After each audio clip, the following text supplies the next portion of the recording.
kembali kita dipertemukan lagi oleh Allah Jalla wa'ala untuk melanjutkan kajian kita, kajian fikih, yaitu membaca kitab Al-Ajlatul Jaliyah fil Ahkamil Hanbaliyah, dan juga kita sapa semua para pemirsa yang masih mendengarkan kajian kita. Mudah-mudahan Allah Subhanahu wa taala mengistiqomahkan kita di atas agamanya, di atas sunnahnya, dan di atas penuntut ilmu. Di atas agamanya, di atas sunnahnya, dan di atas penuntut ilmu. Jadi ini orang yang beragama Islam belum tentu dia di atas sunnah, dan orang yang sudah di atas sunnah belum tentu dia di atas menuntut ilmu. Ya, sebutkan secara berurutan agar kita tahu bahwasanya iman, sunnah, demikian juga menuntut ilmu ini adalah karunia terbesar. Dan juga lebih khusus lagi orang yang menuntut ilmu, ya kawan. Karena tidak semua antara orang yang sudah hijrah, sudah mengenal sunnah ini, sudah menasabkan dirinya pada salaf, mereka itu apa? Bersungguh-sungguh dalam menuntut ilmu. Yang menuntut ilmu ada, yang bersungguh-sungguh sedikit. Pahamnya? Yang mengenal sunnah banyak. Yang menuntut ilmu lebih sedikit dari yang mengenal sunnah. Yang bersungguh-sungguh dari menuntut ilmu itu lebih sedikit lagi. Jadi mudah-mudahan kita ini artinya berharap, mudah-mudahan kita termasuk orang yang dipilih oleh Allah Subhanahu wa taala, tergolong orang yang bersungguh-sungguh dalam menuntut ilmu. Karena tidak ada ikhwan kebaikan pada seorang hamba kalau dia tidak belajar. Bisa masuk surga, bisa kalau dia tidak melakukan kekufuran, tidak melakukan syirik besar. Masuk surga bisa. Tapi masuk surga ini ingat ada dua macam. Ada yang langsung, ada yang transit, ya. Tidak, dosanya tidak bisa mengimbangi pahalanya, kebaikannya, dia akan transit. Dia akan dicuci dulu.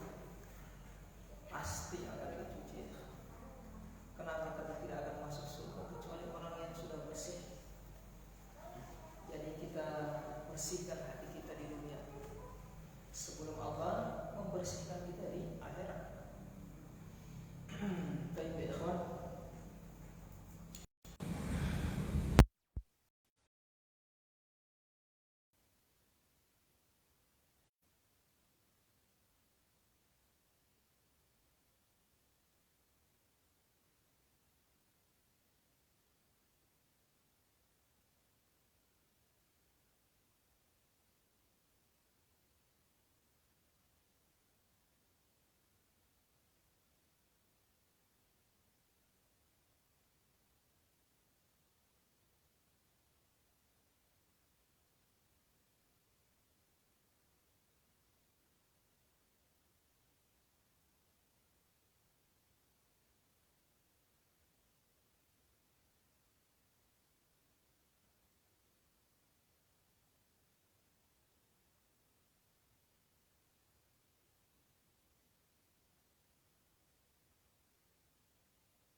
Memperoleh sesuatu sedikit demi sedikit,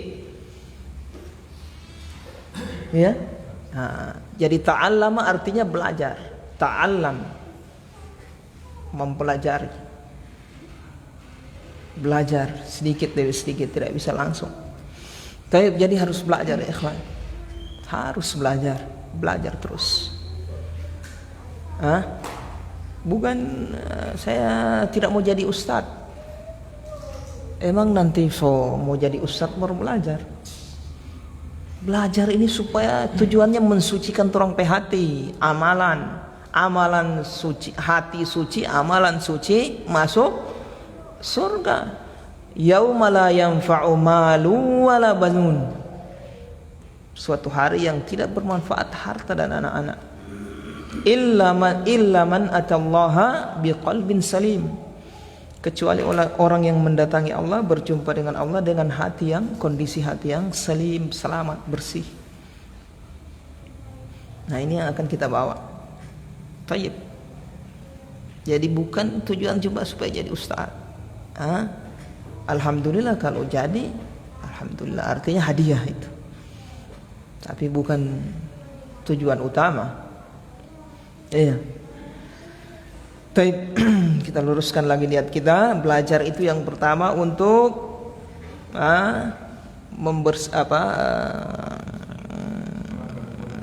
mengangkat kejahilan dari diri. Yang kedua, mengangkat kejahilan dari orang lain. Yang ketiga, mengamalkannya. Yang keempat, menjaga syariat.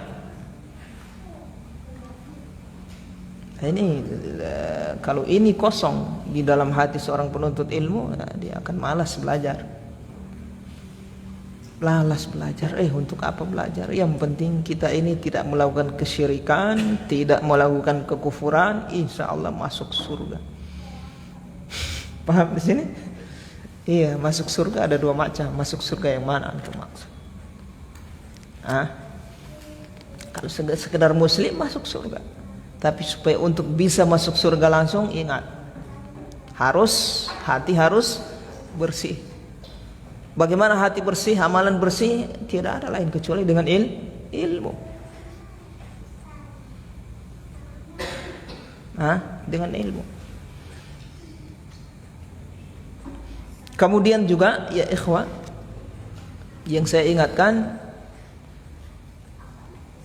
hendaknya kita mau masuk surga ini bukan sekedar masuk.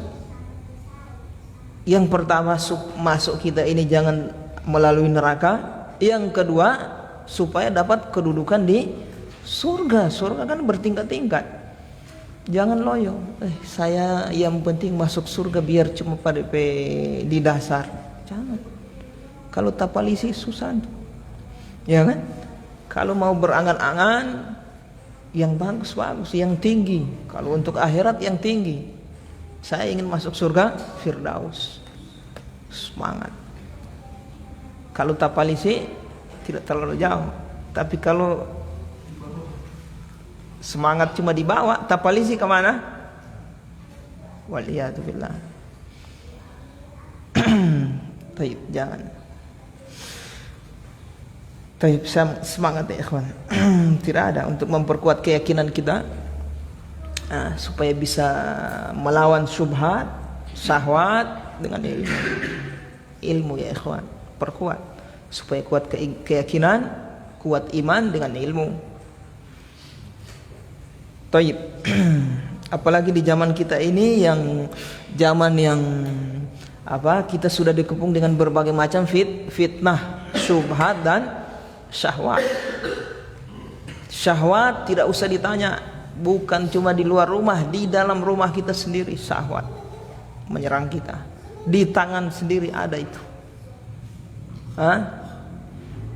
Kemudian syubhat juga bukan cuma di luar, di dalam. Kan nanti mendatangi majelis orang ahlu bid'ah itu, orang sesat. Orang sekarang ini mendengar yang syubhat gampang lewat tangan, Pak, tinggal klik. Ustaz,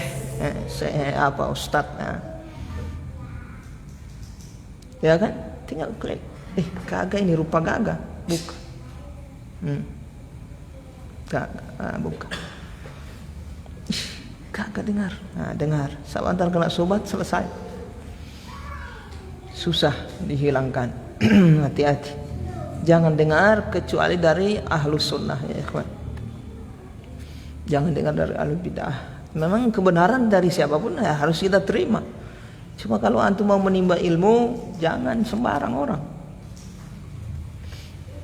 Jadi babnya lain, bab menerima kebenaran dengan bab menimba ilmu. Menerima kebenaran hatta walaupun dari setan. Tapi kalau menimba ilmu tidak boleh dari setan, ya kan? Beda di bab. Jadi beda lah, jangan semua diduduki majelis apa. Saya kan mau ambil ilmu itu Ustaz.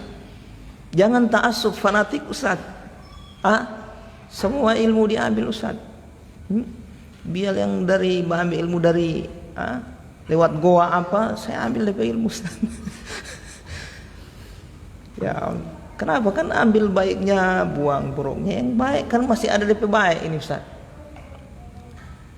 Jangan bab menuntut ilmu, mengambil ilmu, bermajlis lain. Itu harus dari ahlu sunnah. Dari ahlu sunnah. Kalau bab menerima kebenaran dari siapapun. Kalau misalnya artinya kalau antum dengar ada kalimat ini dari siapa? Dari fulan. Oh benar ini perkataan. Paham ini? Benar. Hatta ini walaupun orang sesat. Tapi dengan alasan kebenaran, menerima kebenaran dari siapapun, datangi biar majelis orang yang subhat, sesat, antum duduk dengar, tidak boleh. Berbahaya. Ingat yang membuat kita ini rusak dua itu, syahwat dan syubhat. Jadi tidak ada lain ya ikhwah untuk menangkis semua ini, membentengi diri, menameng diri dari semua ini, dari syubhat dan syahwat, kecuali dengan memperkuat ilmu. Perkuat ilmu, bukan sekedar belajar, bukan, perkuat, perkokoh. Ini bisa artinya kita bisa akan apa? Tangkis. Baik ya ikhwan, kita lanjutkan kajian kita.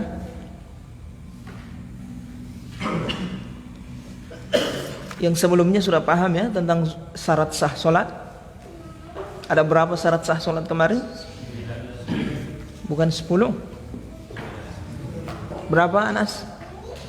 10. Berapa? 11. 9. Kalau antum bilang 10 berarti ada. Yang pertama Islam, yang kedua berakal, yang ketiga tamyiz, keempat suci dari hadas. Yang dimaksud bersuci ini suci dari hadas. Kemudian masuk waktu, kemudian menutup aurat, kemudian menjauhi najis dari pakaian, badan dan tempat, kemudian menghadap kiblat, kemudian niat. Itu ringkas. Sudah kemarin kita lewati, saya jelaskan sedikit ya. Sedikit kemarin itu. Wa illa di situ ini syarat sah. Yang 9 syarat sah ini kalau di kitab yang tebal bisa berapa lembar itu habis dibahas. Bisa begini itu cuma di syarat sah salat itu. Antum hafal dulu ini insyaallah. Kemarin gambaran kemarin itu pokoknya itu yang saya sampaikan. Tentang niat contohnya. Niat itu antum buka asli dari kitab ini namanya Dalilut Thalib, itu banyak rincian tentang niat. Niat dari sisi tempatnya di mana, hati. Kemudian kapan kita harus berniat itu ketika sholat. Paham ini? Di mazhab Hambali ya, lain yang mazhab Syafi'i. Mazhab Syafi'i niat ini masuk rukun. Kalau di mazhab Syafi'i niat dorang golongkan ke rukun. Mazhab Hambali syarat sah. Jadi kalau antum tidak belajar mazhab tapi bertukar. Kalau di mazhab Syafi'i masuk rukun itu niat. Kenapa? Dorang kalau sudah mereka masukkan rukun berarti niat ini tidak boleh mundur sedikit. Begitu antum angkat takbir harus sudah ada niat. Di mazhab Hambali mereka masukkan syarat. Sehingga pengaruh hukumnya apa? Kalau mereka bilang syarat berarti boleh mundur lambat sedikit. Misalnya antum coba niat dari rumah naik motor mau sholat maghrib, sampai di sini ngingat sesuatu kan, lupa. Begitu angkat takbir lupa juga. Artinya tidak hadir niat ingin sholat maghrib. Niat yang tadi sudah boleh. Kalau Syafi'i tidak bisa, tidak sah antum. Antum harus waktu angkat takbir baru niat maghrib ini, maghrib. Kenapa? Karena rukun dia masuk di dalam sholat, tidak boleh mundur. Kalau syarat boleh, sebelum masuk dia harus. Nah, itu perbedaannya kalau. Nah, jadi di mazhab Hambali dia masuk syarat. Termasuk juga rincian pembahasan tentang niat ini, apakah dalam sholat ini tentang seorang imam, apakah dia harus meniatkan dia sebagai imam, makmum dia meniatkan dia sebagai makmum. Nah itu di mazhab Hambali syarat itu. Kalau antum sholat tidak meniatkan antum sebagai imam, kalau antum jadi imam, tidak sah untuk sholat. Atau makmum misalnya dia tidak niatkan dia sebagai imam, makmum, tidak sah. Tayyib. Wa illa ada gambaran lah tentang niat ini ya. Ya, insyaallah. Tayyib. Kita lanjut bab rukun, babu arkanis shalah.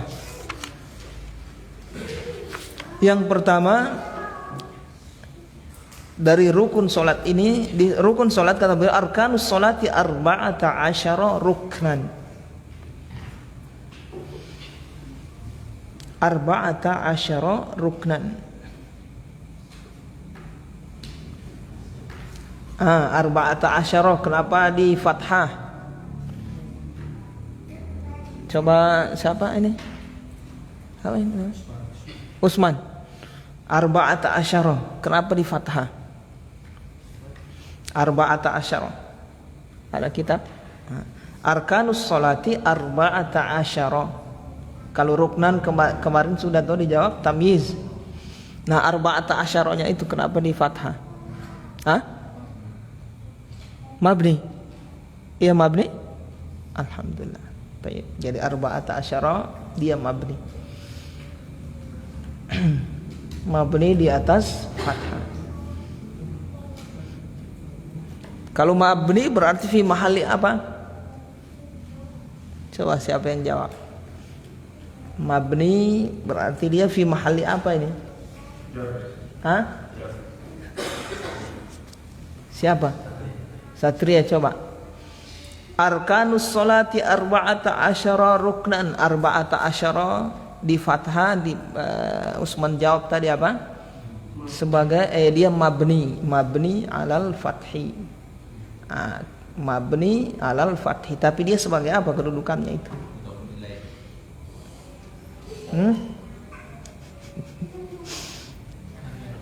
Sebagai apa?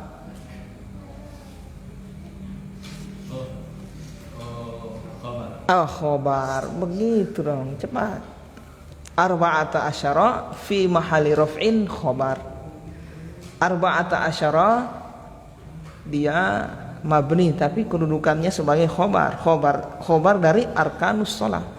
Rukun salat arba'ata asyara, ada 14. Jadi 14 ini penjelas dari mubtada arkanus shalah. Khobar fungsinya menjelaskan mubtada. Khobar kan harus rafa, ya kan? Nah, ini kenapa fathah? Jawabannya karena dia mabni. Sama bilang antum hadza, zalika mabni. Zalika baitun, zalika mubtada, baitun khobar. Zalika, kenapa zaliku? Ya kan, mubtada kan dia rafa. Ya kan? Harusnya zaliku. Ini zalika karena dia mabni fi mahalli raf'in mubtadaun, menempati kedudukannya rafa sebagai mubtada. Paham ya? Belajar terus insyaallah. Mau sampai insyaallah, sedikit lagi. Wa hiyal qiyamu fil fardhi 'alal qadiri muntasiban. Rukun yang pertama, ada berapa rukun tadi? 14. Yang pertama al-qiyam, berdiri fil fardhi, pada salat fardu. Berarti bukan pada salat sunnah. Salat sunnah bukan rukun. Sholat sunnah boleh antum duduk, sholat dalam keadaan duduk. Tapi yang afdol berdiri. Kalau dalam sholat fardu dia rukun, tidak boleh, antum harus berdiri.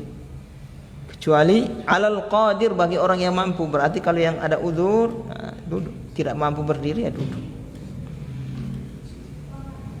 Muntasiban, dalam keadaan muntasiban. Apa artinya muntasiban? Kemarin berdiri di atas kaki. Muntasiban itu artinya berdiri di atas kaki, pakai kaki dia, bukan pakai lutut. Berdirinya bukan pakai lutut, pakai kaki, itu muntasiban.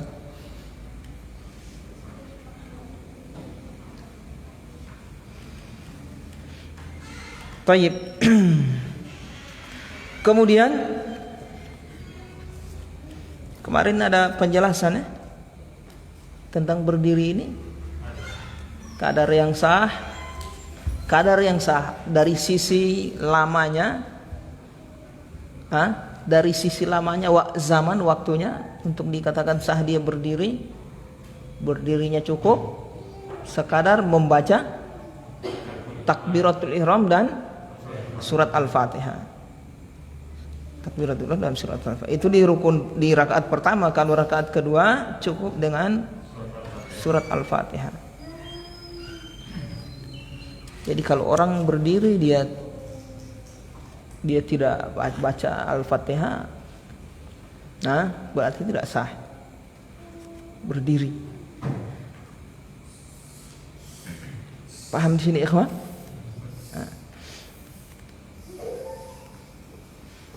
Kemudian keadaannya, kadar yang sahnya model bagaimana dia berdiri, miring menunduk atau miring kiri kanan selama tidak model ruku. Tapi yang sempurna, yang lebih bagus berdiri tegak. Selama dia tidak sampai ruku, maka itu masih berdiri, sah.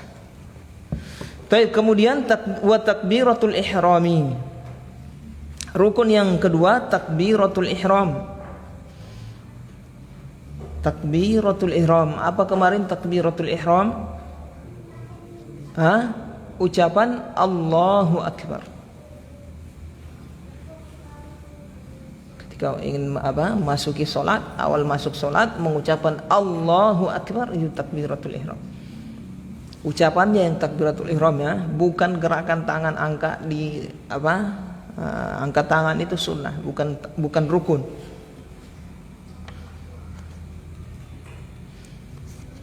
Ada berapa kemarin syaratnya? Ada yang kita sebut syarat takbiratul ihram ini, ucapan Allahu Akbar. Supaya sah ada 12 sebenarnya ya ikhwan, cuma saya tidak sebut semua. Yang pertama diucapkan dalam keadaan berdiri pada sholat fardu.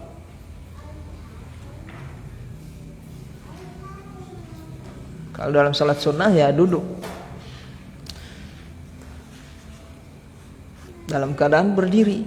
Kalau dia ucapkan Allahu Akbar di sholat wajib, dia dalam keadaan duduk. Setelah Allahu Akbar kemudian dia naik berdiri, tidak sah. Dia harus ucapkan dalam keadaan berdiri. Sempurna. Allahu Akbar sempurna dalam keadaan berdiri. Jadi kalau dia sementara duduk Allah sambil berdiri Allahu Akbar, tidak sah. Tayyib. Syarat yang berikutnya apa? Menghadap kiblat. Kalau tidak menghadap kiblat saat dia mengucapkan Allahu Akbar, tidak sah Allahu Akbarnya ini. Kemudian apalagi masuk waktu. Belum masuk waktu tidak sah. Kemudian untuk makmum setelah imamnya selesai sempurna membaca Allahu Akbar, dia sudah sah setelah itu. Kalau bersamaan atau belum selesai Allahu Akbar misalnya, dia sudah makmumnya sudah mengucapkan Allah, sudah tidak sah, tidak boleh. Jadi sempurna dulu imam, baru dia nyusul. Kemudian lafaz ini Allahu Akbar, syarat yang berikutnya yang keberapa? Hah? Nah, harus dia dengar sendiri. Harus dia dengar. Atau dengan kadar yang dia dengar. Dengan kadar yang dia bisa dengar.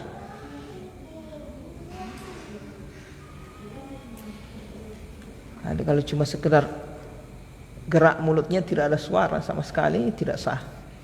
Allahu Akbar ini.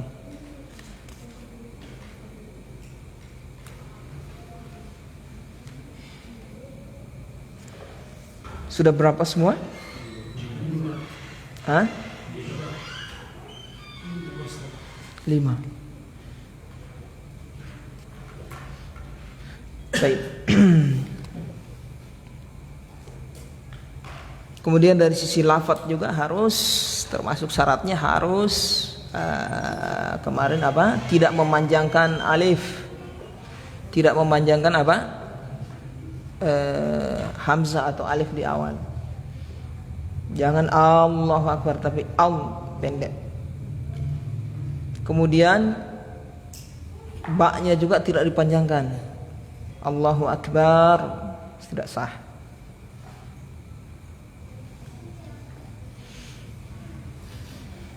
Kemudian pakai alif lam juga, al-akbar tidak sah. Allahul akbar, dia pakai alif lam itu. Secara makna benar, betul, tidak salah.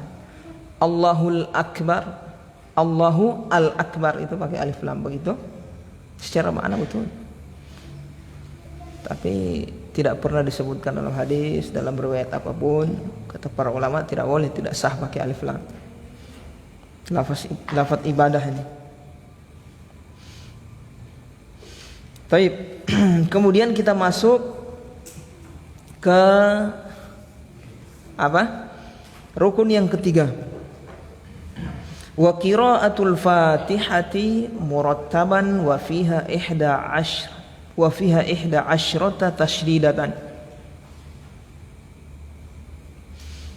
Wa qiraatul Fatihati murattaban, membaca surat Al-Fatihah. Rukun yang ketiga membaca surat Al-Fatihah murattaban, secara tertib. Artinya setiap ayat tertib. Iya Pak Is.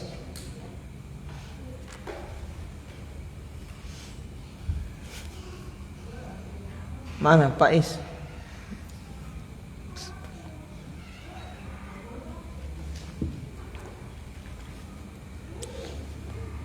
Paham Pak Is? Insyaallah ya. Baik. Membaca surat Al-Fatihah murattaban, secara tertib, artinya ayatnya tertib, tidak bisa diacak.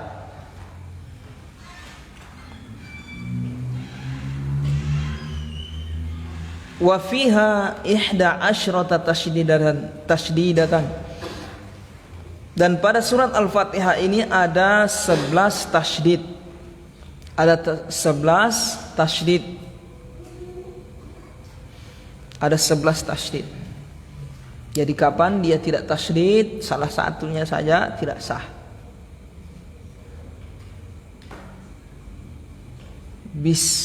Bismillah. Nah, itu saja lafzul jalalah ditasydid. Rabbil, itu lagi tasydid. Ada 11 semua yang ditasydid. Satu dia lepas, dia tidak tasydid, tidak sah. Bismillahirabbil alamin. Rabbil, dia tidak tasydid, robnya tidak sah. Tayyib. Fa in taraka wahidatan minha aw taraka harfan wa lam ya'ti bima taraka lam tasihhas salatu. Kalau dia tinggalkan salah satunya, minha, dari yang 11 itu, au taraka harfan, atau dia tinggalkan satu huruf. Jadi tasydid tadi dia tidak baca. Au taraka harfan, atau satu huruf saja. di antara dari lafaz Al-Fatihah tadi semuanya ada satu huruf dia lepas, dia tidak sebut.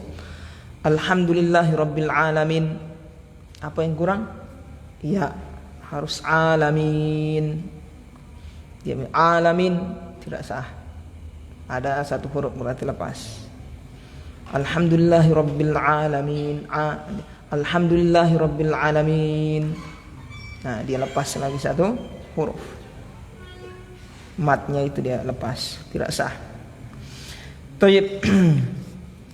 Walam ya'ti bima taraka lam tasihhas salatu, dan dia tidak lakukan apa yang dia tinggalkan tadi, lam tasihhas salatuhu. Walam ya'ti bima tarak, dan dia tidak kerjakan apa yang dia tinggalkan tadi, lam tasihhas salatu, maka tidak sah salatnya. Jadi sekedar dia baca surat Al-Fatihah misalnya satu ayat, ada yang dia lepas satu huruf. Selama tidak sengaja ya, kalau sengaja dia baca sengaja dia baca salah, melepas satu huruf atau tidak mentasydid dari yang 11 tadi itu dalam surah Al-Fatihah, sengaja batal kalau sengaja. Kalau tidak sengaja dia lakukan belum langsung batal. Kapan batal? Kalau dia tidak ulang, dia tidak baca lagi yang benar, bacaan yang benar, harus ulang. Alhamdulillahi rabbil alamin, misal alhamdulillahi rabbil alamin. Misalnya sota tersedak min, dia baca pendek, lepas satu huruf. Kalau dia lanjut tidak sah, kalau dia ulang sah.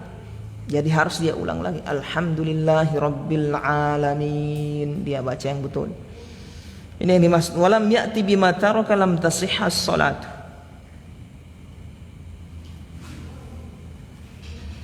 Fa illam ya'rif illa ayatan karraraha biqadril Fatihati. Fa illam ya'rif, jika tidak dia tahu, jika dia tidak tahu illa ayatan, kecuali hanya satu ayat dari surat Al-Fatihah itu, karraraha, hendaknya dia ulang-ulang yang satu ayat yang dia sudah hafal itu. Biqadril Fatihati, sesuai dengan kadar surat Al-Fatihah. Misalnya yang dihafal cuma alhamdulillahi rabbil alamin, dia ulang berapa kali? Ulang berapa kali? 7 kali sesuai ayat Al-Fatihah, surat Al-Fatihah. Dia ulang 7 kali itu, cuma itu yang dia hafal misalnya. Cuma itu, yang lain tidak bisa. Sota putar tabu balik tidak bisa yang lain. Cuma alhamdulillahirabbil alamin itu yang bisa dapat hafal. Misalnya itu, berarti tinggal itu yang dia ulang sampai 7 kali. Biqadril Fatihati. Tayyib. Nah, itu rukun yang ketiga, yaitu membaca surat Al-Fatihah.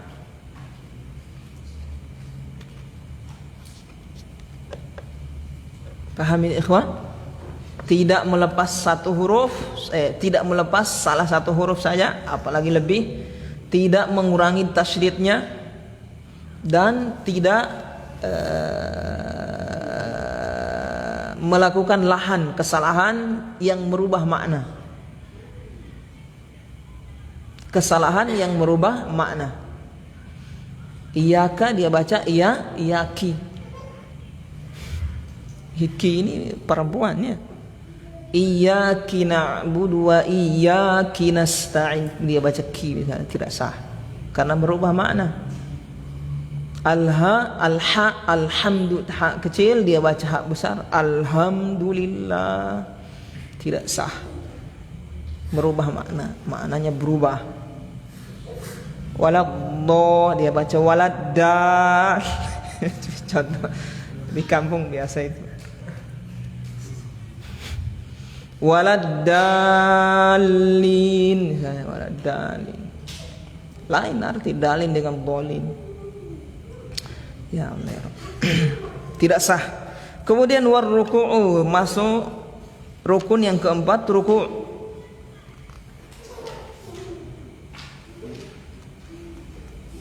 Ruku', kadar yang sah ruku' ini di mana? Bagaimana? Siapa yang tahu? Tangan sampai di lutut. kalau tangan memungkinkan sampai di lutut.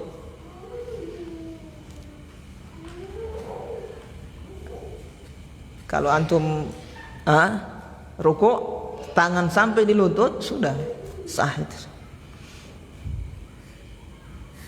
Paham ini? Nah, kalau tidak sampai tidak sah rukuknya. Ingat yang dimaksud di sini kadar sampai antum pegangan. Berarti kalau seandainya antum tidak pegang antum pelutut sah saja. Bukan artinya nanti dipegang, bukan. Rukun itu bukan memegang lutut, bukan. Itu sunnah. Antum rukuk pegang lutut itu sunnah. Tapi kadar dengan antum pegangan sampai pegang itu yang rukun. Paham di sini? Antum menunduk begitu, tangan misalnya sudah sampai di lutut, misalnya itu yang rukun. Walaupun antum tidak pegang antum pelutut. Sudah sah itu sebagai rukun, sebagai rukuk. Itu namanya rukuk itu yang rukun. Kalau pegang tangan itu menyentuh di lutut itu sunnah, bukan rukun. Sunnah dalam sholat itu jangan tak campur-campur ya. Kalau orang awam, bedanya orang awam dengan penuntut ilmu, orang awam tidak tahu yang begini. Membedakan ini syarat sah, ini rukun, ini yang wajib, ini yang sunnah. Yang saya tahu itu semua itu sholat itu Ustaz. Saya tidak tahu itu rukun. Paham ini? Tapi sholatnya sah. Dia tidak yakini ini wajib, ini sunnah selama tata cara sholatnya sesuai rukun, sesuai yang wajib. Tidak melakukan pembatal sholatnya sah. Paham ini? Tapi nanti kelabakan nanti kalau terjadi kesalahan dalam sholat. Apa yang harus dia lakukan? Dapat lupa rukuk misalnya, dapat ingat nanti di rakaat yang kedua. Ini beda tuh, penuntut ilmu ya harus tahu yang begitu. Baik, jadi rukuk kadar sahnya rukuk kadar sahnya di mana tadi? Untuk membungkuk sampai tangan tangan sampai di lutut. Ukurannya situ sah. Itu yang rukun. Kalau memegang lutut tangan menyentuh lutut itu sunnah hukumnya. Apalagi menggenggam itu sunnah. Kemudian warraf'u minhu yang keempat,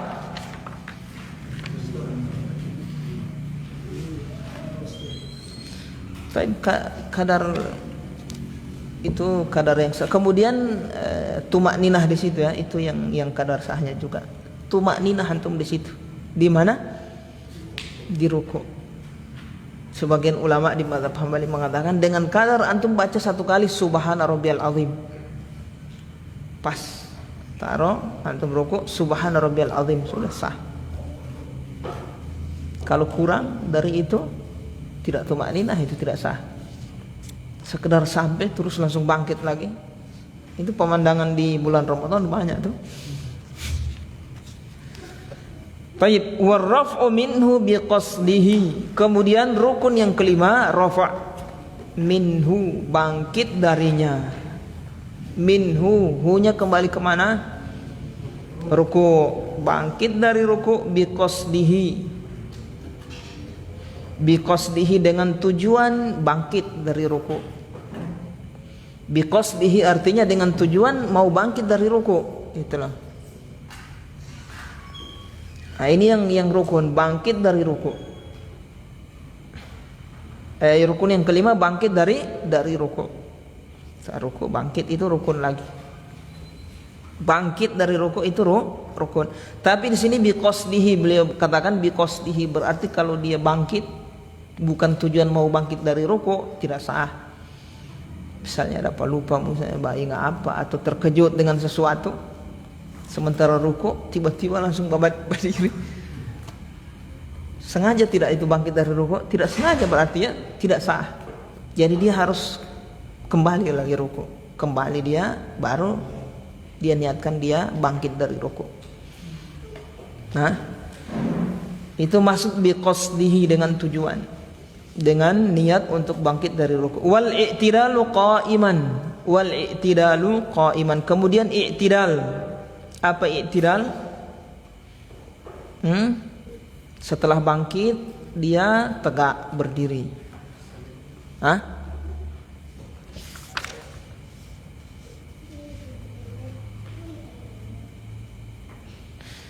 Taib, saya lupa tadi kasih tentang rukuk ini. Tentang rukuk ini yang saya jelaskan tadi, kondisi ketika orang berdiri, kadar sahnya dia sampai menyentuh, dengan kadar dia tangannya menyentuh lutut, dan juga dengan kadar membaca subhana rabbiyal azim 1 kali. Itu ketika berdiri. Bagaimana kalau rukuk ketika duduk? Harus terang tahu kadar sahnya seperti apa. Kalau kadar sah untuk rukuk ketika duduk, misalnya kalau dia sholat duduk, ada apa? Dalam sholat sunnah misalnya, dia sengaja dia sholat duduk. Ini buat sah. Nah, kadar untuk sah rukuknya ini seperti apa? Paham ini ya?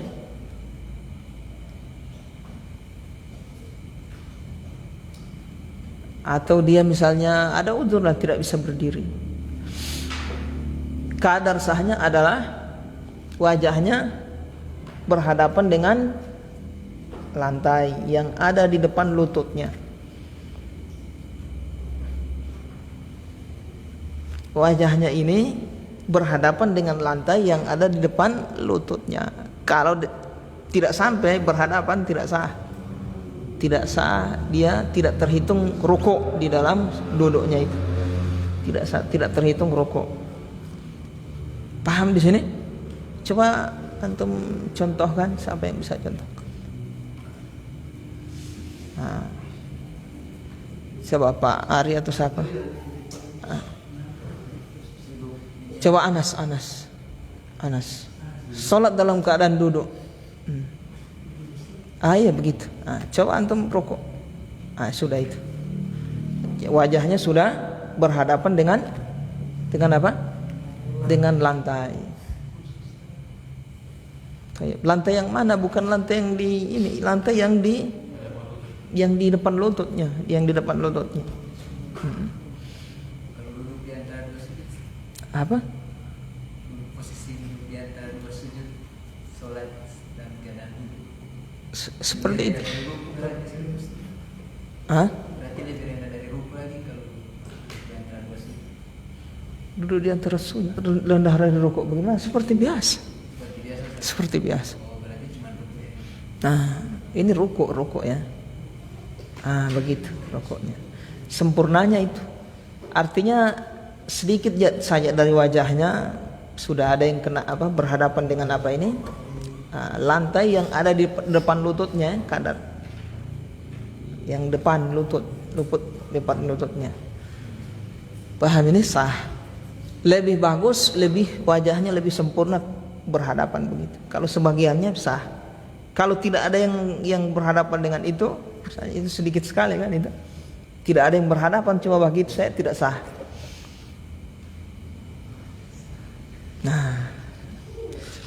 Cuma bahas rukuk ini.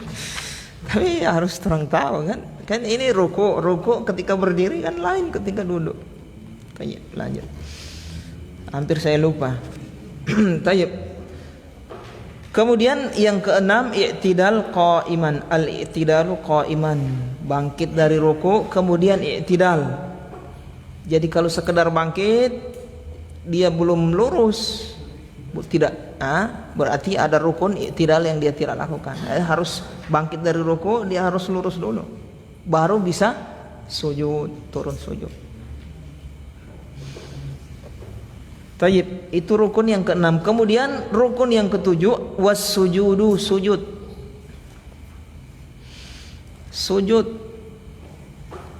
Sujud apanya yang sujud ini? 7 anggota tubuh. Apa itu? Jidatnya, Jabhah bahasa Arab ini jidat. Jidat dengan apa? Hidung. Jidat dengan hidung. Anf, satu, dihitung satu. Kemudian dua tangan, dua lutut, dua kaki, 7 semua. Itu yang harus sujud. Salah satunya ada yang tidak sujud, tidak sah.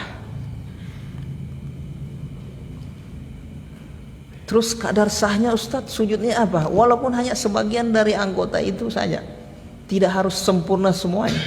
Sebagian dari anggota sujud yang 7 tadi itu yang kena menyentuh lantai, sudah sah. Paham ini? Misalnya tangan, misalnya antum kan harus tangan harus sujud kan? Bukan setengah ya. Kalau setengah tidak sah ini. Bukan sebelah tangan, harus dua-dua. Misalnya antum sujud begini sah, karena ada bagian yang sudah kena itu. Bagian misalnya antum sujud sah, karena ada yang kena sudah. Paham ini? Kita hitung kadar sahnya ini ya. Begini sah, tapi yang sempurna adalah semuanya antum letakkan. Ini sempurna lah, ini banyak pahalanya, karena sujud semua ini anggota. Semua begini ya sah saja. Kakinya juga demikian, ujung kakinya itu sudah sah. Tapi yang sempurna dia tekan, dia apa? Sampai apa?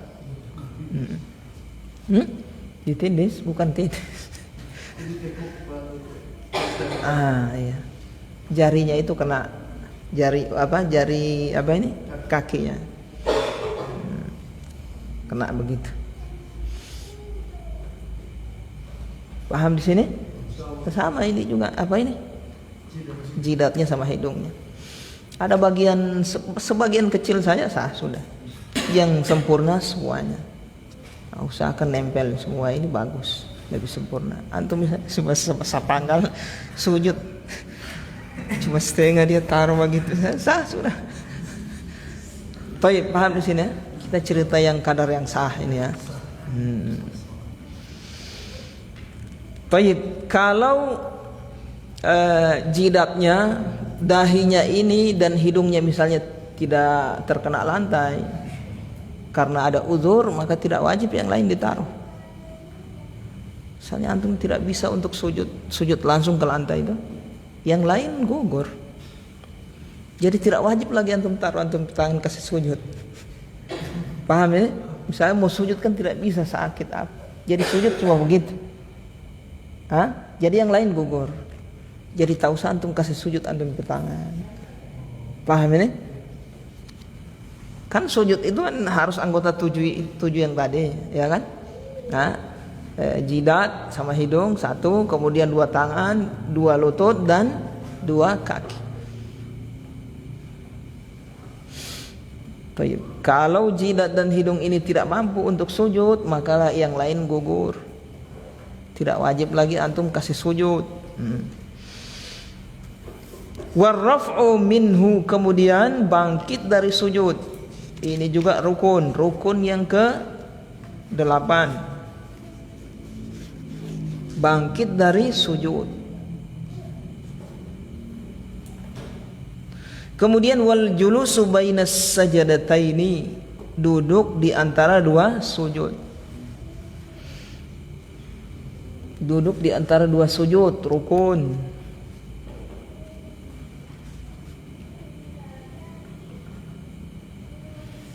Tayyib, paham di sini ikhwan? Wat tuma'ninatu ay as-sukunu fi kulli ruknin fi'liyin. Kemudian yang ke-10 tuma'ninah. Apa itu tuma'ninah? Beliau jelaskan as-sukun, berdiam sejenak. Fi kulli ruknin fi'liyin. Tuma'ninah pada setiap rukun fi'li, rukun yang berupa perbuatan. Jadi rukun di dalam solat ada 2, ada rukun qauli dan ada rukun fi'li. Rukun qauli seperti apa? Takbiratul ihram, membaca surat Al-Fatihah.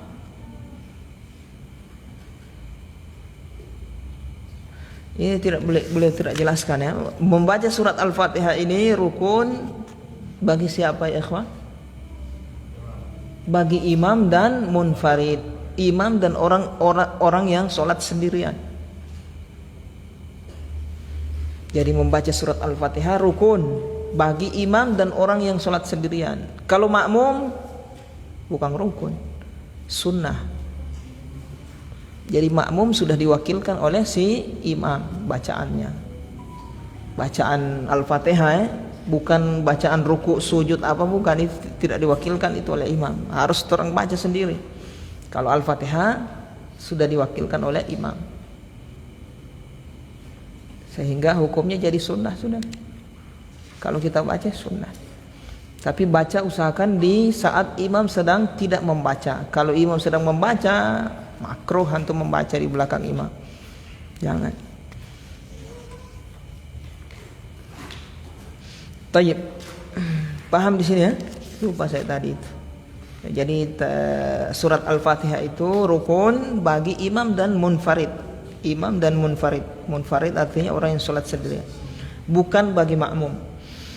Jadi ini yang ke-10 tumakninah. Rukun yang ke-10 adalah tumakninah pada setiap rukun fi'il, rukun fi'li, rukun yang berupa perbuatan.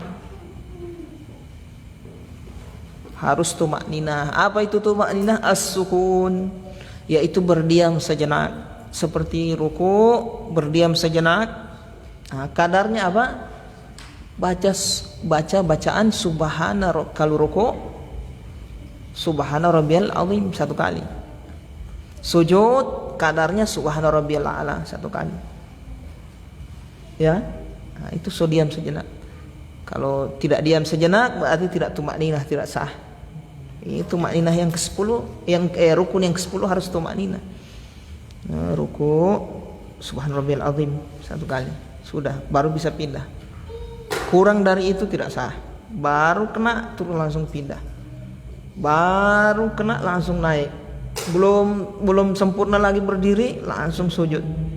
Sujudnya belum sempurna ya, belum. Tapi paham di sini ikhwan? Nah, itu yang dimaksud tumakninah. Tumakninah, tapi yang dimaksud beliau di sini tumakninah pada setiap rukun fi'li, bukan qauli,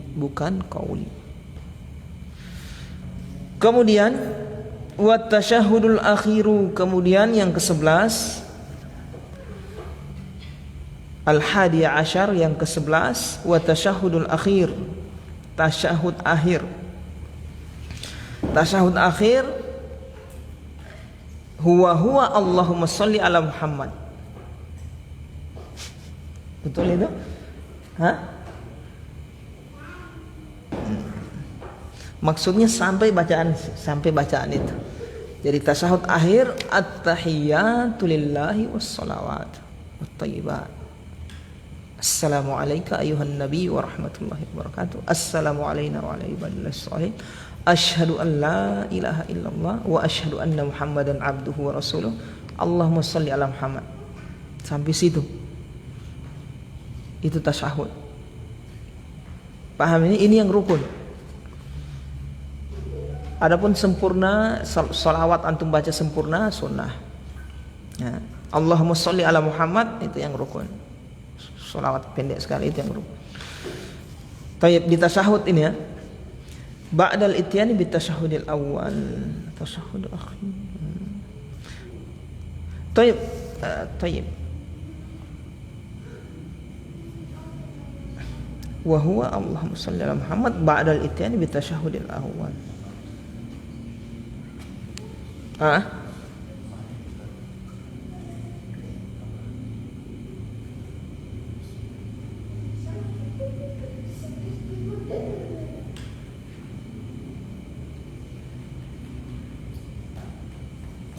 Paham ini maksudnya? Ba'dal ityani bit tasyahudil awal.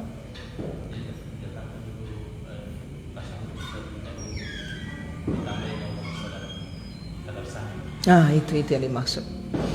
Jadi yang dimaksud yang ke-11 ini adalah yaitu ucapan Allahumma sholli, itu maksudnya setelah tasyahud awal. Yaitu tasyahud awal disertai dengan sholawat itu. Kadar sholawat yang sah Allahumma sholli ala Muhammad sudah. Yang sempurna sholawat Ibrahimiyah itu. Yang antum hafal itu panjang. Taib, ini yang rukun. Antum tasyahud akhir. Ingat, kalau tasyahud awal bukan rukun, dia wajib. Dia masuk di perkara yang wajib. Wajibatus shalah, insyaallah. Perkara yang wajib ada 8 di sini. Kalau tasyahud akhir rukun. Paham di sini? Jadi kalau tasyahud akhir yang seperti apa? Yang bacaan itu at-tahiyyatu lillahi, itu yang tasyahud. Kemudian wal julusu litasyahhudi walit taslimataini. Kemudian rukun yang ke-12, wal julus litasyahhud walit taslimataini, duduk untuk tasyahud dan duduk untuk mengucapkan 2 salam. Bacaan tasyahudnya rukun tersendiri, duduknya rukun tersendiri, rukun lagi. Duduk tasyahud tadi. Paham ya? Tasyahud akhir ya, bukan awal. Dan juga duduk untuk mengucapkan salam. Akhirnya sudah mengakhirkan sholat itu. Artinya sudah mengakhirkan sholat. Jadi waktu salam duduk mengucapkan assalamualaikum warahmatullah. Assalamualaikum warahmatullah, dalam keadaan duduk itu rukun. Sekaligus salamnya juga rukun. Berarti kalau dia salam dalam keadaan berdiri tidak sah. Dia harus salam dalam keadaan duduk. Karena duduk rukun. Maksudnya salam dia dalam keadaan duduk. Kemudian wat taslimatan fil fardhi. Yang 13, rukun yang 13 membaca dua salam fil fardhi, pada salat fardu, bi ayyaqul, yaitu dengan mengatakan assalamualaikum warahmatullah. Assalamualaikum warahmatullah. Paham di sini? Marrataini, 2 kali. Ini yang rukun. Ucapan assalamualaikum warahmatullah terakhir sholat itu. Paham ini? Terus Ustaz paling kiri, toleh kanan sunnah. Paham ini? Menoleh ke kiri dan ke kanan itu hukumnya sunnah, bukan rukun. Yang rukun itu ucapan assalamualaikum warahmatullah. Assalamualaikum warahmatullah. Paham di sini, ikhwan?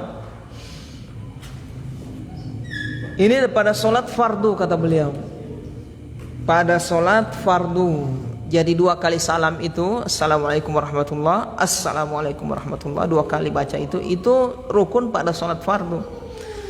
Amma fin nafal wal janazati fayakfi taslimatun atau taslimatan wahidatan. Adapun pada salat nafal, pada salat sunnah, wal janazah, dan pada salat janazah, fayakfi taslimatan wahidatan, cukup 1 kali salam. Jadi salat sunnah dan salat janazah cukup 1 kali salam yang rukun. Paham ini? Kalau dilebihkan ya, bukan kita bahas rukun ini ya, belum bahas yang sunnah. Yang sunnahnya nanti kita bahas yang rukunnya. Jadi di sholat sunnah 1 kali salam antum sudah, kerjakan yang rukunan. Di sholat wajib harus 2 kali salam. Menurut beliau ini. Tapi saya lihat dari sarah kitab ini, di sarah di sarah Dalilut Thalib, di pembahasan ini yang mazhab Hambali adalah amma dhahirul muntaha hatta nafilah. Kalau mazhab Hambali yang mu'tamad, walaupun sholat sunnah tetap rukun dua-duanya. Itu yang mazhab Hambali. Jadi beliau di situ menyelisih mazhab. Satu poin beliau menyelisihi mazhab Hambali. Ini kan kita nulis mengumpulkan fatwa dalam mazhab Hambali. Namanya manusia tuh. Jadi sini beliau menyelisihi yang mu'tamad. Yang mu'tamad 2 kali salam itu assalamualaikum warahmatullah, rukun baik pada sholat fardu maupun sholat sunnah.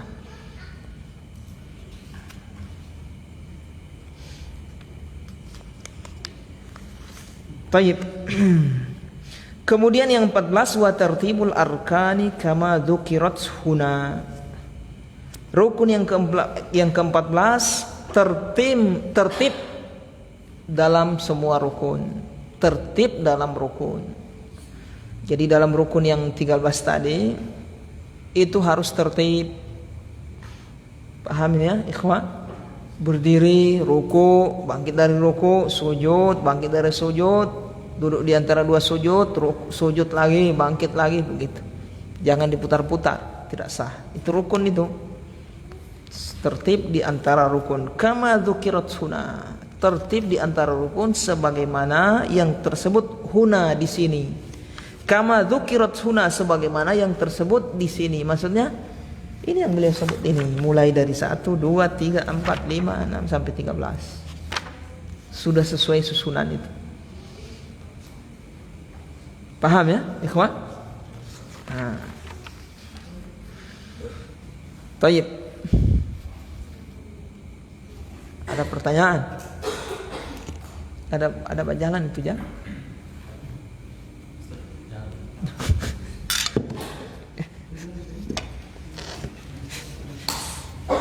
Ada hidup itu jam. Hah? Somati? Ada. Fadhil.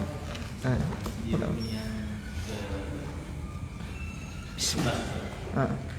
Syahud akhir, kemudian membaca Allahumma shalli ala Muhammad.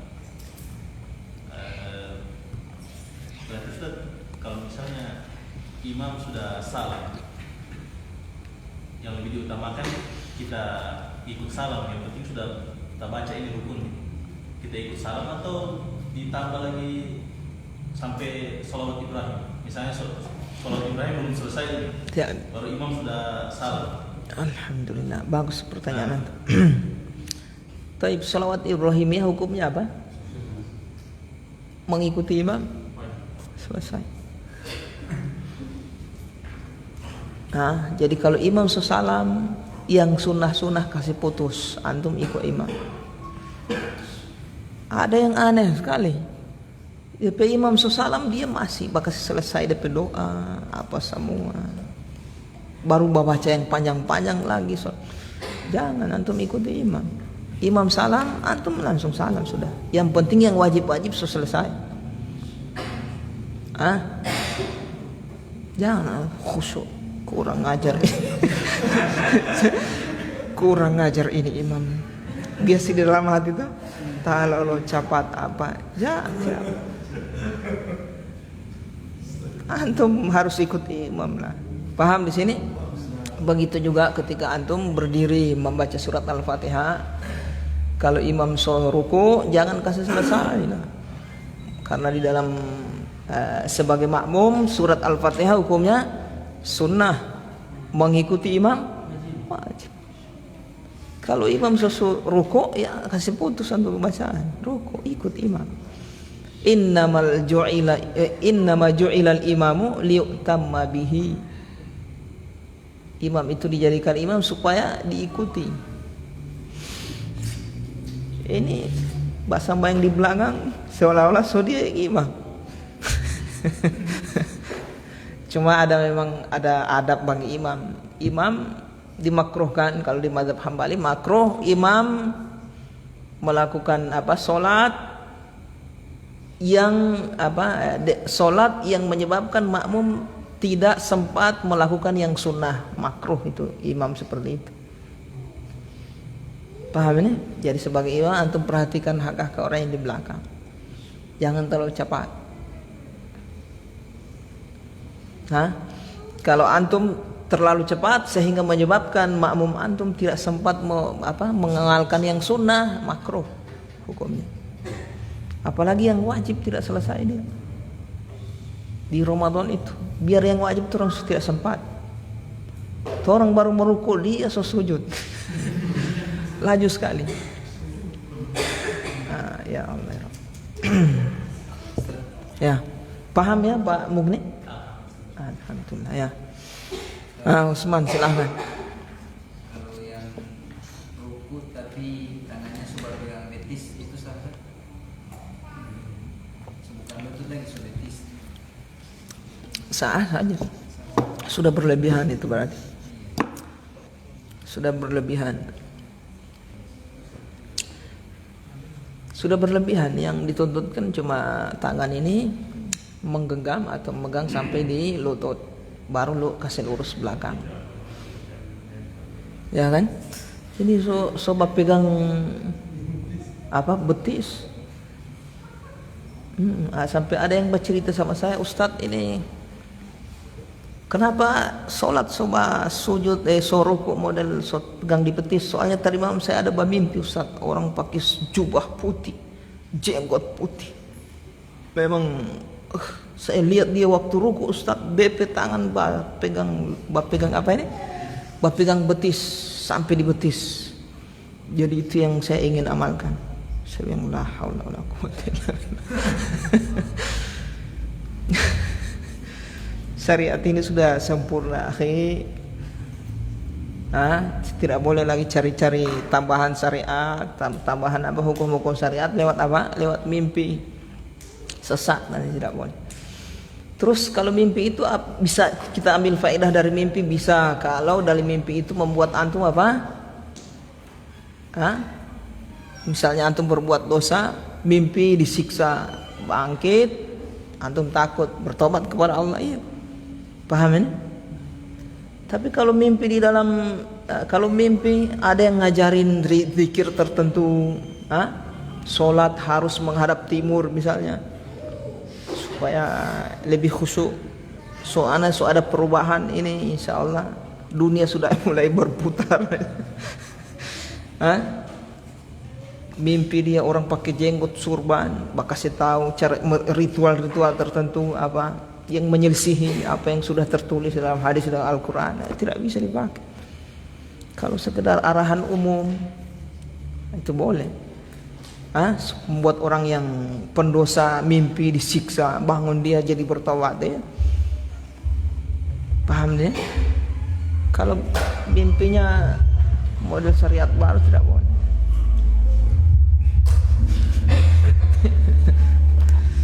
Baik ya ikhwan, kita cukupkan ya sampai di sini. Subhanakallahumma bihamdika asyhadu an la ilaha illa anta astaghfiruka wa atubu ilaik.